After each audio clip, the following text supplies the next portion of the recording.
everyone. I hope everyone can see and hear me. We've had a couple of different random kind of technical difficulties lately. I'm not sure what has been going on, but everything just kind of stopped for a moment. But I'm back. I hope you guys can see me. Anyway, as I was saying, I remember exactly what I was saying, which is you can go to AfricanJewishAlliance.com. I always get confused if it's org or com, but it's AfricanJewishAlliance.com. You can support them by going to givebutter.com/AJA, and you can support African Jewish Alliance. So I'm honored to be going to LA talking on PragerU's platform to talk about the work that we do with the African Jewish Alliance. It's very, very crucial work. And speaking of that, we're praying and we wish our dear friend Dennis Prager a speedy recovery, as some of you might have seen in the news that or from PragerU themselves, that he had a fall and really hurt his back. He's in the hospital now, and so we're just praying for his recovery.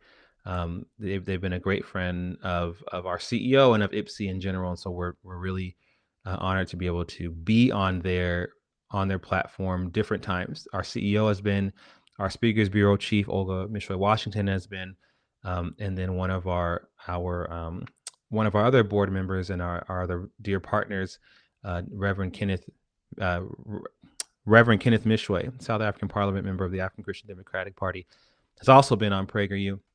So we're happy to be able to share the work and again the really important work that we do with AJA and our dear friend Charles Jacobs. So that will be going on. So please stay tuned for all of that stuff, you all. Now we're gonna get into some stuff today. So I hope you all brought your listening ears. And again, apologize for those little couple of technical difficulties, but it seems like everything's working great and everyone can hear me okay, and that is fantastic. Hello, I see you in Australia. Thanks for tuning in. My oldest son has been so obsessed with geography and maps and flags and stuff over these past, I would say maybe 6 weeks or so, maybe more, maybe a couple of months. He's 5. He'll be 6 in next month, and memorizing all the capitals everywhere. So all the 50 states he has of the U.S., memorizing all the capitals of the countries of Africa. And then now he's just on to like Europe and then, Oceania and getting like the different provinces and areas that he just loves it. And so if he were here right now, he would go, "Daddy, Australia." But thank you for tuning in. We got a few things to talk about today. First of all, to kick this thing off, the U.S., so the Biden administration, our current administration, who has just a few weeks left, has announced earlier this week that they've sent another $230 million in Palestinian aid, adding to the $190 million from months ago. So let's just do some quick math. 230 plus 190 is what? 334.20. So $420 million has been sent to the Palestinian Authority, which is Hamas, which gets sent to Hamas, which is sent to Palestinian Islamic Jihad.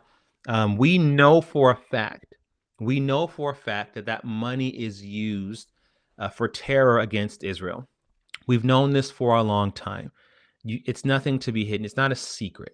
As a matter of fact, it's the reason why the Taylor Force Act was passed during the Trump administration, the first Trump administration. And the Taylor Force Act basically is a law that says, Palestinian Authority, if you continue to fund terror, if you continue to pay the salaries of terrorists and their families, if you continue on what we call pay for slay, which is literally that, right? If you pay Palestinians or the families of those who maybe they got killed or they killed themselves while killing Jews, if you continue to support financially these people, these terrorists in their actions, we will not give you money. I mean, one practical, some of the stuff is just common sense. Why were they doing that in the first place? Practical reason, well, Israel is an ally of the U.S. It's supposed to be anyway.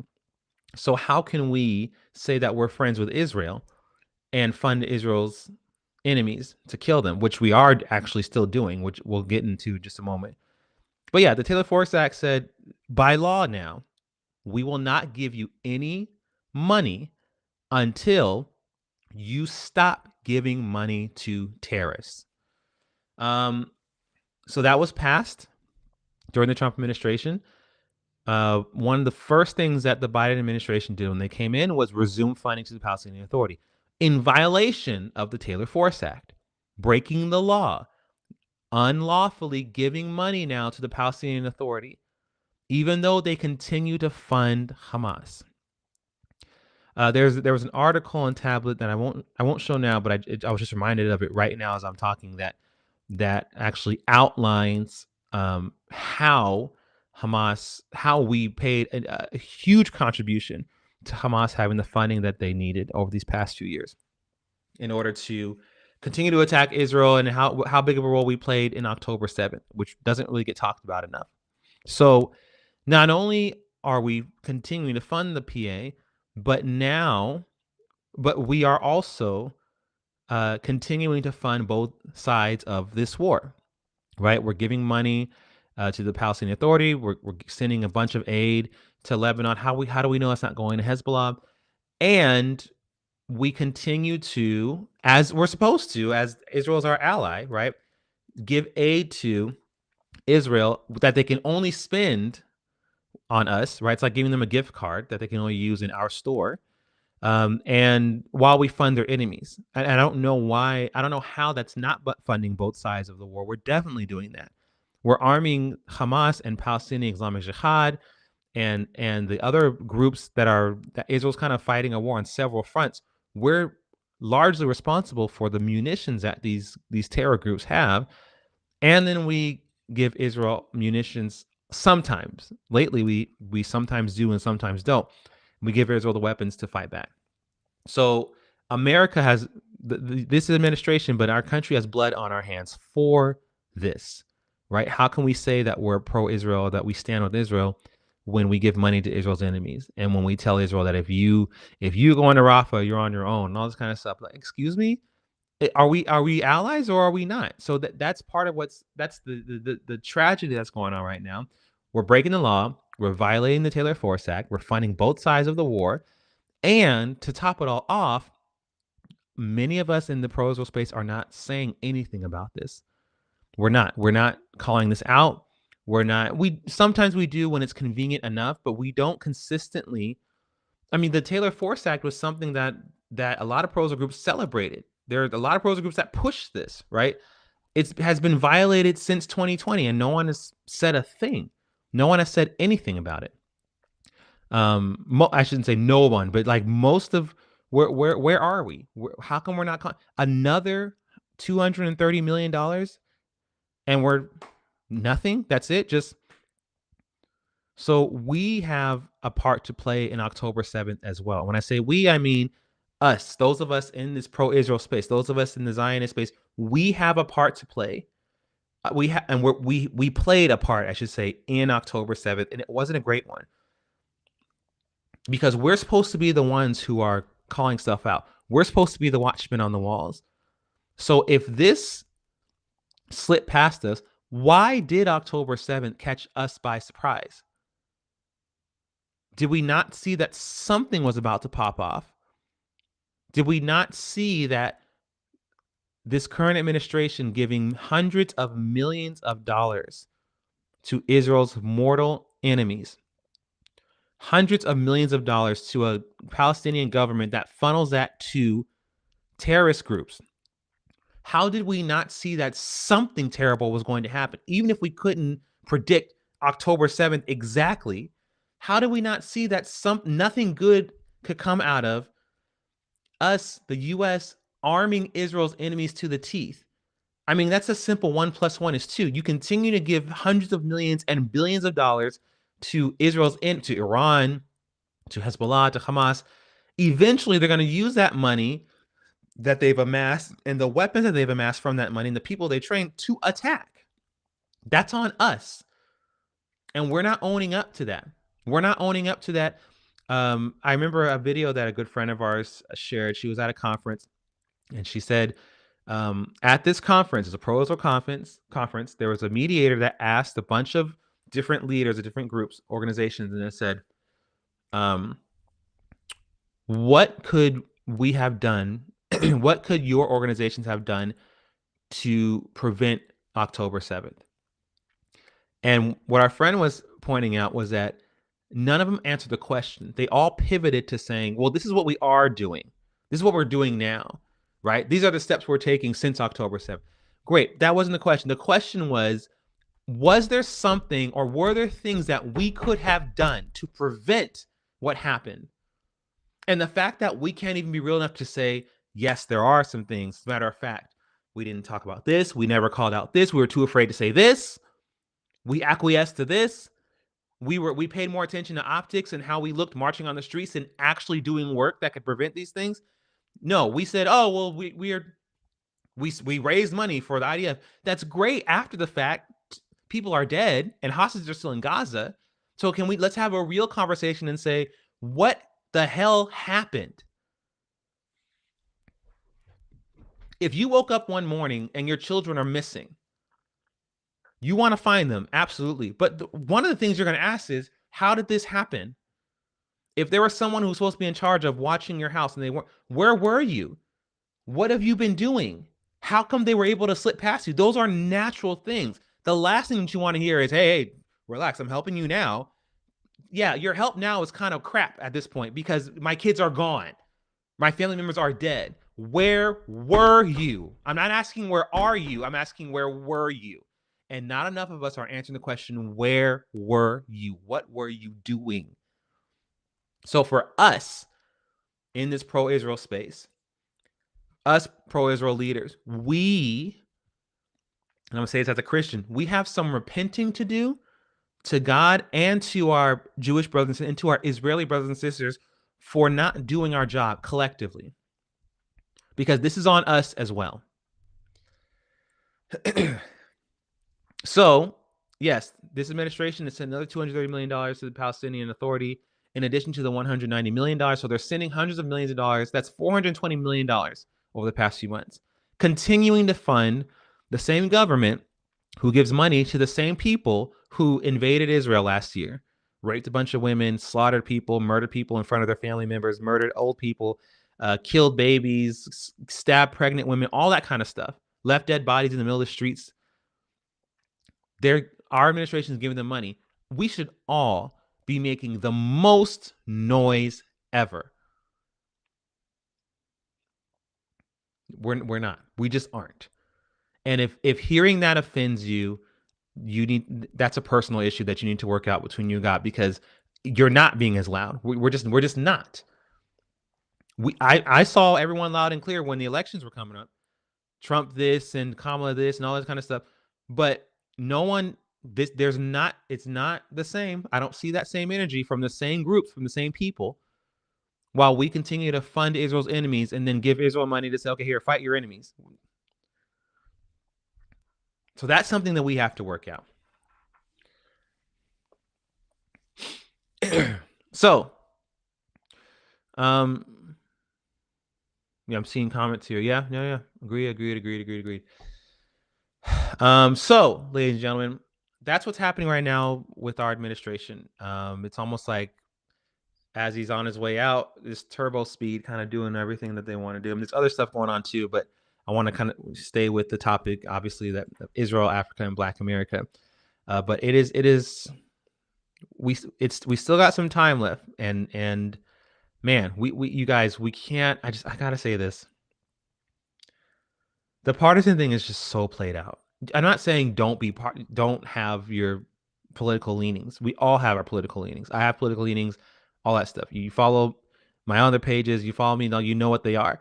What I'm saying is we can't be so partisan that we close our eyes and pretend like nothing's happening when our person, our party, our candidate does things that are completely antithetical to our values. We just can't. So if we say that we stand with Israel, and let's say you're a Democrat and you stand with Israel, and then you see your Democrat party giving money to the PA, you can't stay silent. If you're a Democrat and you see that, if it was Trump giving money to the PA, you'd be all over the place. These Republicans hate Jews. Just call it out for what it is. Just call it out for what it is. If you're a conservative and you love Trump, And Trump starts giving money to the PA. I better hear you calling him out. I better not hear silence on your end.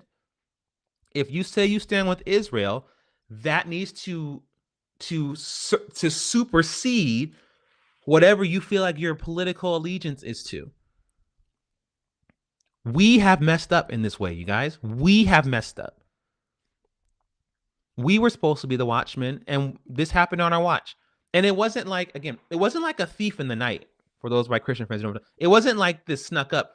We saw the writing on the wall was when the Biden administration came in and immediately resumed funding to the PA. Immediately. That was our writing on the wall. And we went, that's okay. Let's, do this other stuff over here. That's on us. Anyway, I don't want to go back to that. I just wanted to, there's a lot of reflection that we have yet to do. And it's not going to bode well for us moving forward. I talked about this last week, but I want to revisit this again. Hello, for those of you who are joining. I see you there. I apologize. I'm not going live the way I usually do on Instagram.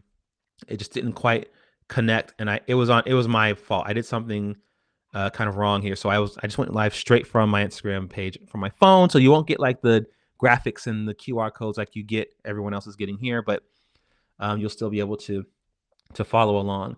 So last week, our CEO and founder, Pastor Dumisani Washington, he pinned an article in our Substack. So you can follow us on Substack, ibsi.substack.com. Africa Israel Weekly is the name of it. You see the QR code there. You can scan it. If you're watching on Instagram, ibsi.substack.com. Subscribe, become a paid subscriber, support IPSI. Our CEO and founder talks about, the article is called "The Iranian Regime's Increased Focus on Black Americans." We talked about it last week, and we focused on, there's a video that was of one of the Iranian officials in a room full of Iranian men, other leaders, talking to them about the importance of subverting America using the Black American population.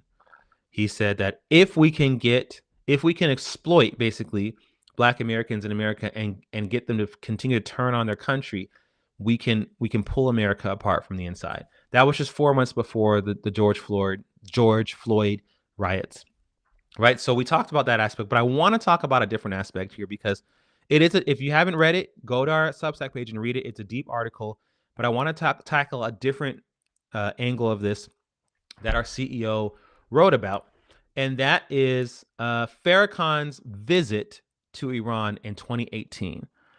For those who may not know, he visited Iran. He addressed the government. He addressed the people. And while he was there, he led a chant. He led two chants, and he actually said it in the language. I don't know. I forget if it was I think it was Arabic. Was it Farsi? I think it was Arabic. Death to America and death to Israel. Okay. So this was his visit. This wasn't just a one-time thing. If you read the article, it's documented. Farrakhan has had ties to the Islamic Republic of Iran for a while. As a matter of fact, in the article, our CEO and founder, he cites a good friend of ours who is a Persian Jew who lives here in the U.S. He's a good friend of ours. He's been working with us for a long time. His name is escaped me for a moment. It's I was just talking to him yesterday. I don't know why his name escaped me right now, but I will tell you his name in just a moment. But this man he cites Farrakhan's ties to Iran, and I'll read a quote here from you. It says, "Since the late 1990s and early 2000s, the Islamic regime in Iran has had ties to Louis Farrakhan and his anti-Jewish Nation of Islam group as another avenue to stir hate for America from a Black organization in the U.S. who hates the Jews and Israel as much as the Ayatollahs in Iran do." Carmel Melamed is his name. And yeah, so this has been a thing for a while. So it's not just that Farrakhan is just this, 80-something-year-old Jew hater who just says some crazy things. He has a deep, following for a while. He has lots of acolytes, lots of people who do his work for him as well. He has his hand in the culture. He has his hand in Black America for many different reasons that we've talked about before. And globally, he has his dealings with the devil, essentially. I'm going to take this just a little bit deeper. There's an article that was penned um, from our friend Charles Jacobs. A few articles he wrote, but one in Tablet magazine he wrote in 2018. So the same year that Farrakhan went to Iran to, hold hands with the Ayatollah and talk about how good friends they are. Our friend Charles Jacobs, who is the founding member of African Jewish Alliance, along with our CEO and founder of IPSI, he talks about how in 1996. I'm going to read this section for you from Tablet magazine. The article is called, because it's during Passover 2018. As Passover nears, let's not forget Farrakhan's shameful stance on slavery. Okay, so this is our friend Charles Jacobs. He writes this. He says, finally, because he lists a few different things. In March of 1996, Farrakhan was cornered at a news conference and asked about his stance on Sudanese slavery. Now, he was cornered by our friend Charles Jacobs and his other partner. As reported in the New York Times, Farrakhan grew emotional.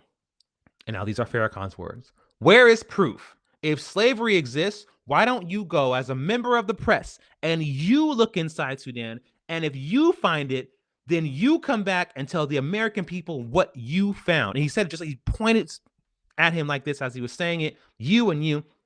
And so the Baltimore Sun, which is a paper in Baltimore that our friend Charles he worked for, they took up the challenge. He said the Baltimore Sun took up the challenge. They sent 2 reporters into Sudan, where they bought 2 young African slave boys from an Arab middleman. The report ran as a series in the Sun and was nominated for a Pulitzer Prize. A few months later, Dateline NBC ran a feature story on Sudan that included footage of slaves, raids, and middlemen. Host Jane Pauley introduced the segment, the first national television coverage of slavery from on the ground in Sudan, by playing a video clip of Farrakhan's angry challenge. Now, hear this. Leaders of the South Sudanese people's struggle for liberation were not amused. Years before, they had sought out Farrakhan and asked for his help. They reasoned that he, more than any other African American, could help them stand against the Arab onslaught and free Black slaves. In April of 1994, they met with him and got his promise that if he had to choose between his religion and his race, he would choose his race. He did not, and he does not. Whatever one thinks about Farrakhan's role as a liberator of Black people, it ends at the water's edge. In Africa, for over 20 years, Louis Farrakhan has sided with those who have murderously oppressed Black people. In every African conflict that pits Blacks against Muslims, Farrakhan has sided with the Muslims or remained silent, even when Muslims were murdering Blacks, even when they enslaved Blacks. Even today, when Africans are slaves, having been captured, bought, and sold by Muslims in Sudan, Mauritania, Libya, Nigeria, Farrakhan remains mum.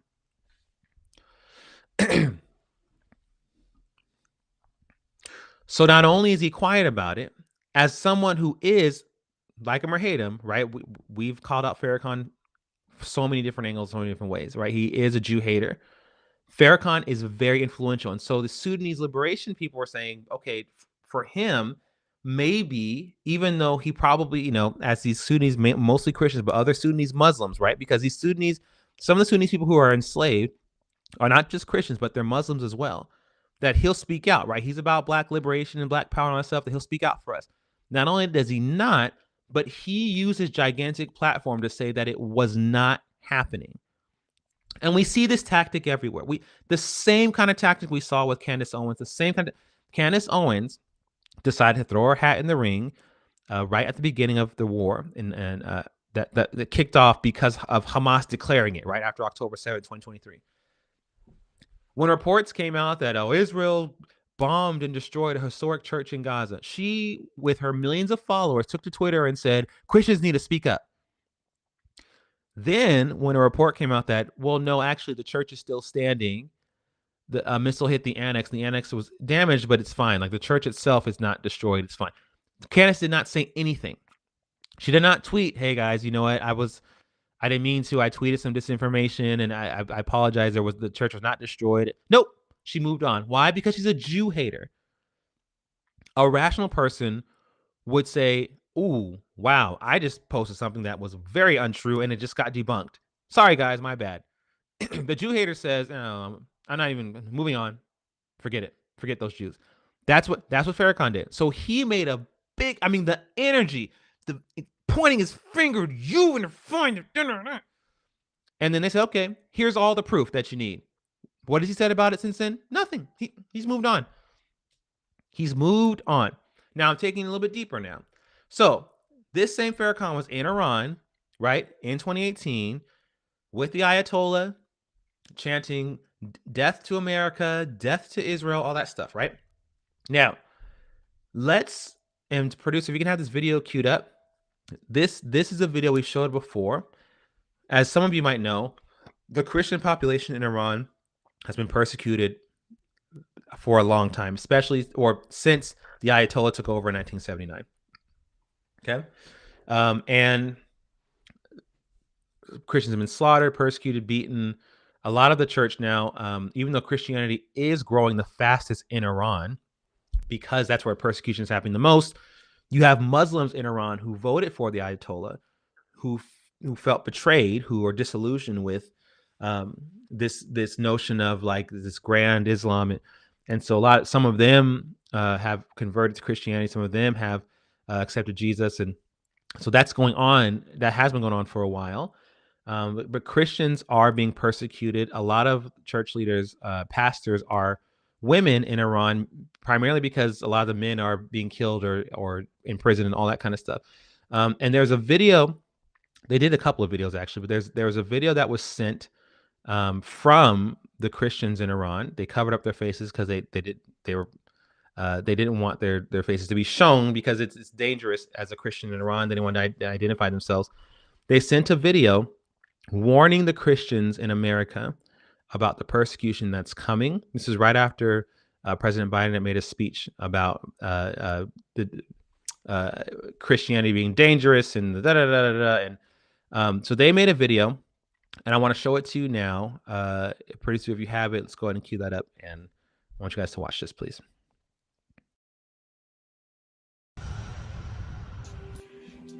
سلام میکنم به همه برادرها و خواهرای عزیزم در غرب. امیدوارم حالتون خوب باشه. حتما خیلی از شما فیلم گوسفندان در میان گرگ‌های دو رو دیدید. در واقع این فیلم داستان کلیسای زیرزمینی تو ایران و کل خاورمیانه است. با وجود زندگی زیر این حکومت ظالمانه اسلامی، ما نه تنها به زندگی ادامه میدیم، بلکه سریعتر از هر ملت دیگه‌ای در جهان در حال رشد هستیم. میخوایم دلایل اصلی موفقیت خودمون رو با شما در میون بذاریم. اول عیسی مسیح در یوحنا 15 گفت: آنچه در من میماند و من در او میوه بسیار میآورد، زیرا که جدا از من هیچ نمیتوانید بکنید. عیسی مسیح تاکه و ما شاخه‌ها هستیم.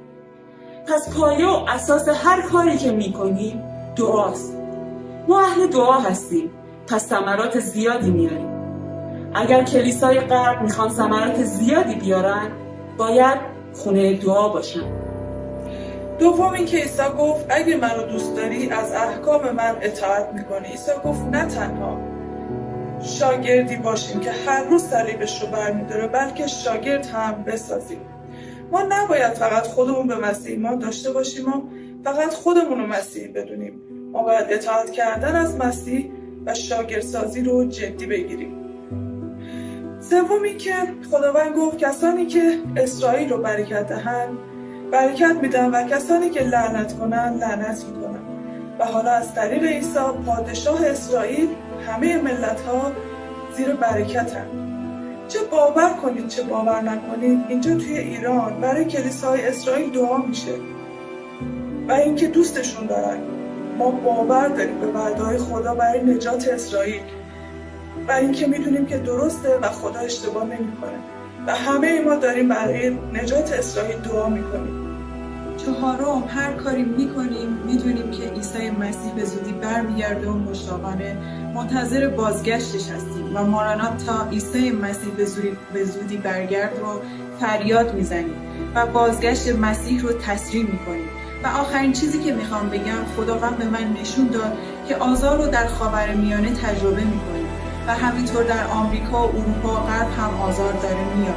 الان زمانیه که کلیسا باید آماده باشه برای اون چیزی که در آینده هست، اما در حال حاضر دم در هستش.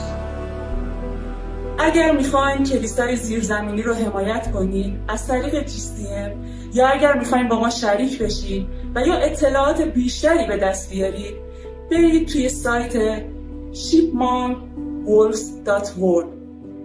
در آخر بسیار تشکر میکنیم از کشیش پریستون عزیز و تعلیمات عالی که به ما دادن، چون از تعلیماتشون خیلی زیاد برکت گرفتیم. موفق باشید.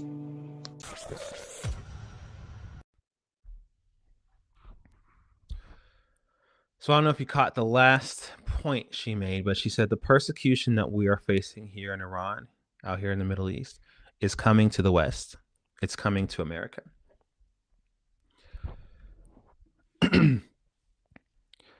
This is what's going on with the Christian church in Iran. Okay. So again, tying this back to Farrakhan visiting Ayatollahs, chanting death to America, death to Israel, laughing, having a good old time with them. Farrakhan back in 96 denying that there's even slavery happening in Sudan and hasn't spoken a word about it ever since he was given evidence. First of all, it just goes to show how much he has sold out at some point in his life, and we don't get into the details of that because that's a different discussion. But that's first of all, right? So there are people who are suffering on the continent who thought that, you know what, this guy, he's one of the most famous Black people that we know, and he speaks a lot about Black liberation. Surely, once he finds out about slavery, especially as the slave traders are people who claim his religion, his faith, that he'll speak out about this, right? Surely, as a man concerned about Black liberation, will speak out about this. Nope. He denied it, and he hasn't said anything ever since. Then he goes to Iran, standing on the backs of these persecuted Christians, basically joining hands with the Ayatollahs. That man cares about no one except for himself. And this is it, you guys. I remember years ago, one of the earliest sermons I remember my father giving, who was our CEO and founder of IPSI. One of the earliest sermons I remember him giving at church was, there are two types of leaders, shepherds and hirelings. And a big part of the issue we have now is that we have a lot of hirelings who are pretending to be shepherds. What's the difference? A shepherd watches the sheep. If he sees a wolf, if he sees a lion, if he sees a bear, he will protect his sheep like David did. He will attack that bear. He will attack that lion. He will make sure the sheep are safe. He will do everything in his power to protect his flock. A hireling sees a wolf, takes off running, leaves the sheep to be slaughtered, right? A hireling takes money to not watch properly their sheep. A hireling will take payment to keep quiet about something. A hireling will join alliances with shady, evil people for their own gain. A hireling will pretend to care about their people, who will stand in the place and say, no, I'm standing in this place. I'm standing in this place, and I am the spokesperson for my people, and then will purposely not say or call attention to anything that is actually hurting the people that they claim are their people. That's a hireling. There are so many hirelings we have now. So many. And that's part of the reason why, that's a huge part of the reason why we're in this mess that we're in. Hamas should have not have had the capability to enact October 7th. We already had the legislation in place. The fact that our administration resumed funding to the PA once he took office, President Biden, was a violation. Every single pro-Israel group, every single human rights group should have been screaming about this. Nope. Why? Because we have a lot of hirelings. We don't have shepherds. We have hirelings.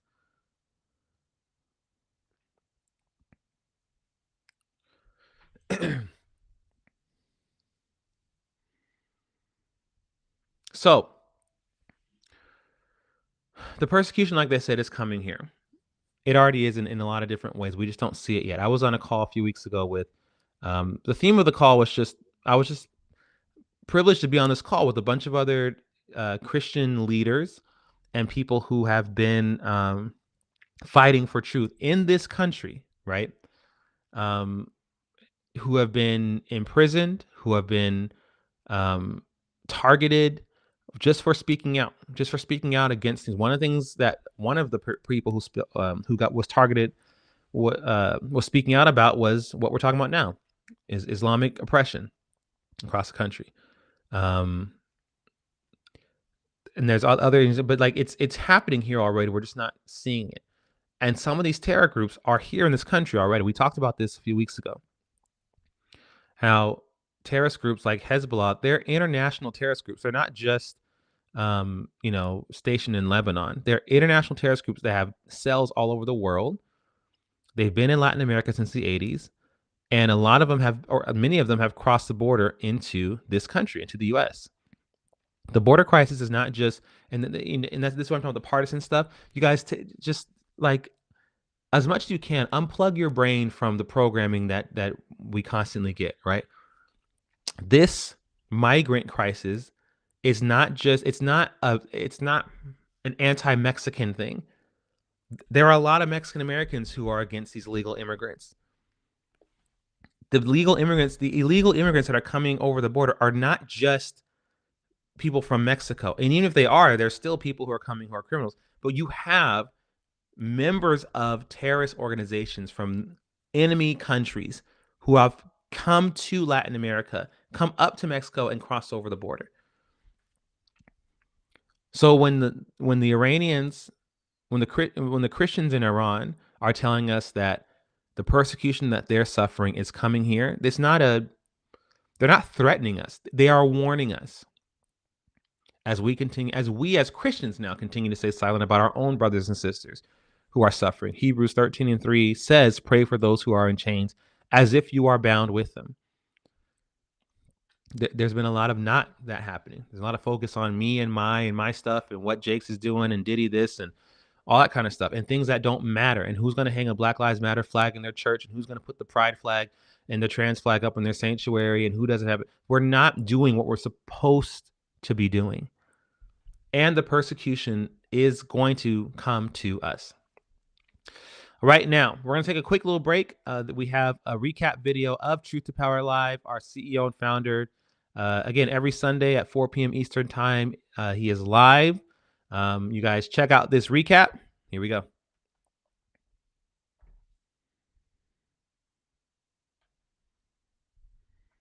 Okay, hold on a minute. I hope we have it. Producer, do we have the Truth to Power Live recap? If we do, let's go ahead and hit play on that, please. Okay. The Democratic Party has become the U.S. Islamist Party, has become the facilitators for the Muslim Brotherhood, the Islamic Republic of Iran, you name it. That's not fair. I'm not care about being fair. I'm care about being right. I'm kind of being correct. I'm trying to actually, it's not about fair. Let's not hurt anybody's feelings. What I'm concerned about is about justice. So I need you to see this here. I want to show you this clip. Caroline Glick, a friend and a colleague, several weeks ago, she did this particular story about what was going on in Israel as it pertains to UNRWA. Check this out. After October 7th, the United States, along with a lot of other countries, announced that they were going to stop funding UNRWA. This was something that the Biden administration desperately didn't want to do. They give UNRWA close to $1 billion a year. They wanted to keep funding it, but they couldn't because, hello, it's a terrorist organization. But they UNRWA is, again, for you don't know, it's an acronym for the United Nations Relief Works Agency for the Palestinian Refugees. It's the only UN body that is designated for only one group of refugees, which is the Palestinians. They have since stated that they want to renew the funding regardless, and they've been taking concerted steps to block Israel from pushing UNRWA out of the business of distributing the. And it's completely infiltrated by Hamas. It's just another UN body that facilitates for Hamas, gets money from Hamas, has Hamas employees. There's actually hostages that were found in UNRWA employees' homes and everything. Humanitarian aid. Well, the Knesset finally had enough of this garbage, and Likud MKs Yuli Edelstein and Boaz Bismuth put out this bill that called for making UNRWA illegal and making it them and barring them from operating in Israel. And guess what? On Tuesday, the bill passed the Knesset nearly unanimously. Out of 120 people, nobody voted against it. And that's that. Bye-bye. Except what happened? The Biden-Harris administration, Tony Blinken's State Department, went bananas. Tony Blinken was here last week. He reportedly discussed the legislation with the prime minister. They signed this letter on October 13th where they threatened an arms embargo against Israel if Israel blocked humanitarian aid to Gaza. And they said, among other things, that passing the UNRWA law was going to undermine the distribution of humanitarian aid,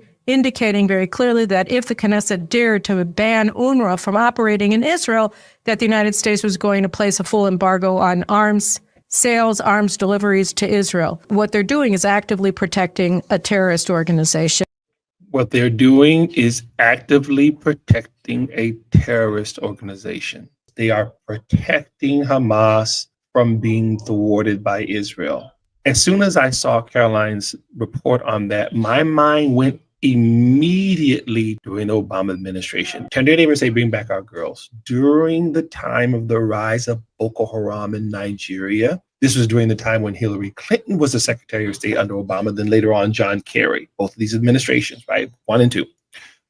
They began to lament. Michelle Obama very famously held up a sign, bring back our girls, lamenting them. The reality of it is this was actually created by, the mess was created by the Democrats. Middle East Forum, written by Raymond Ibrahim on May the 15th, 2014. Now, the title of the article is Nigerian Sex Slaves Disrupt Obama Narrative on Islam. Back then, in May 2013, a year before the writing of this article, soon after Nigerian forces killed 30 Boko Haram members. They were already a problem back then. Reuters reported that, quote, U.S. Secretary of State John Kerry issued a strongly worded statement to the Nigerian president saying, quote, we are deeply concerned by credible allegations that Nigerian security forces are committing gross human rights violations, which in turn only escalate the violence and fuel extremism from Boko Haram. In other words, you are violating Boko Haram's rights, human rights, by killing them. You're killing terrorists, therefore you're not fair. And perhaps this sheds more light on why, quote, repeated offers of the U.S. assistance regarding the kidnapped girls were ignored by Nigeria. In other words, once the girls were kidnapped, the Obama administration reached out and said, oh, will you let us help? But Nigeria basically said, no, we got it. We're good. We're good, son. Thanks. Until Kerry got on the phone, whatever that means. As for Kerry's predecessor, Hillary Clinton, who is now bemoaning the lot of the kidnapped girls in Nigeria, saying it's abominable, it's criminal, it's an act of terrorism, it really merits the fullest response possible, yada, yada, yada. He doesn't say yada, I said that. When she was Secretary of State and in a position to help offer the fullest response possible, Clinton repeatedly refused to designate Boko Haram as a foreign terrorist organization, despite the countless atrocities it had already committed, despite the fact that it had boasted it would strike fear into the Christians of the power of Islam by kidnapping their women, as it just has, and despite urging from the CIA, FBI, Justice Department, and several congressmen and senators. They refused to allow, at that time, the administration of Goodluck Jonathan, who was the president of Nigeria at the time, to designate Boko Haram as a terrorist organization. They ran interference for Boko Haram back in 2013, the same way they're running interference for Hamas right now. Truth to Power Live with Jimmy Study Washington. So that was Truth to Power Live, ttplive.com. You can go and you can check out those episodes. I was just talking behind the scenes to the Instagram people here saying, does that language sound familiar to you? So the Nigerian forces were able to successfully eliminate 30 Boko Haram members. And then the Obama administration then You have John Kerry, Hillary Clinton saying, John Kerry especially, we're concerned about the human rights violations. I was like, doesn't that sound familiar to you? So now you're concerned about human rights violations when the actual kidnappers, the terrorists, are being eliminated. By the way, again, a couple of months ago, we reported, we highlighted a reporting on suicide bombings that took place in Nigeria. 3 of the suicide bombers who did it were all women. These were the women who were taken in one of the raids that kidnapped several girls, whether it's the Chibok girls or the other kidnappings that took place. This is a result of Boko Haram, right? They have either sufficiently brainwashed these women, or they just force them against their will to commit a heinous act against their own people. So, Truth to Power Live, ttblive.com, you guys. The last thing, I know we just have 3 minutes left. I'll do as quickly as possible. We saw a letter. Arab Americans who hosted Trump in Dearborn, they wrote a letter asking him for a ceasefire in Gaza and in Lebanon. We have the letter. I was reading it earlier, and it's the same playbook in terms of calling for a ceasefire, but not actually saying what that means, right? Oh, because of Israel's raid in Gaza and Lebanon, we're asking, when you get in office, to call for a ceasefire, and a ceasefire, an unconditional ceasefire, which will bring peace. Which you already know, a ceasefire is not peace. And they have not addressed the fact that ceasefires have been broken. October 7th was the breaking of a ceasefire, right? So by Hamas. Hezbollah got involved, and they just started shooting rockets. They did it first, right? They broke a ceasefire. So but this was something that we warned about and will continue to warn against beforehand, is that you have some of the Muslim population. Dearborn, Michigan has the biggest Arab Muslim population outside of the Middle East, right? And they are a large part of the reason why Michigan turned red. Some of the Muslim Americans who voted for Trump, they voted for Trump for the reasons that other Americans voted for Trump. They cite the economy. They cite all this forcing of these trans issues down our throats and all this other stuff. How all this stuff. They don't like it. They don't like how sex porn, basically softcore and hardcore pornography, is being taught in elementary schools, and these things are being taught. This anti-Israel stuff's being taught. Oh, not the anti-Israel stuff, but they just don't like that political ideology, political opinions are being taught in classroom as truth. All this stuff. But you have a contingency. You have a group of Muslims who voted for Trump because they saw that the writing on the wall. They suspected that he was going to win, and they wanted to hitch their Islamist agenda onto the Republican Party. They saw the writing on the wall for the Democrats, and they just basically essentially hedged their bets, went over to the Republicans. And so you have this same anti-Israel agenda now in the Republican Party, asking President Trump to do the same thing they've been asking for President Biden and Vice President Kamala Harris to do. What seems to be happening, based on the people already that Trump has appointed so far, especially people like Mike Huckabee, is that he won't bend the knee to those demands, but only time will tell. We at IPSI will continue to speak out and urge any administration, whether it's the Biden administration or the incoming Trump administration, to actually reflect the words that we say, that the U.S. is a friend of Israel. If we say that, we have to reflect it. And so we'll continue to speak out and call our leaders into account for not living up to those words. And we will commend them for doing it if they do. So we'll be following that. But that is something we still have to keep a very watchful eye. There is a Jew hatred that is growing and rising on the right. It's becoming more and more blatant. It's very institutionalized on the left. You have professors, you have these influencers and doctors and all that kind of stuff. But on the right, it's growing. People with ginormous platforms. Candace is not the only person. Candace Owens, Tucker Carlson, the Hodge twins. You have these people who have these large followings, who have amassed this large following over years and years, who now are, when it comes to Israel and the Jewish people, they have hitched. You might as well be talking to Linda Sarsour, because they all of a sudden, all this logic and reasoning and facts and figures out the window when it's time to talk about the Jews. That's what's going on. And so we have to continue to call it out wherever we see it. And we have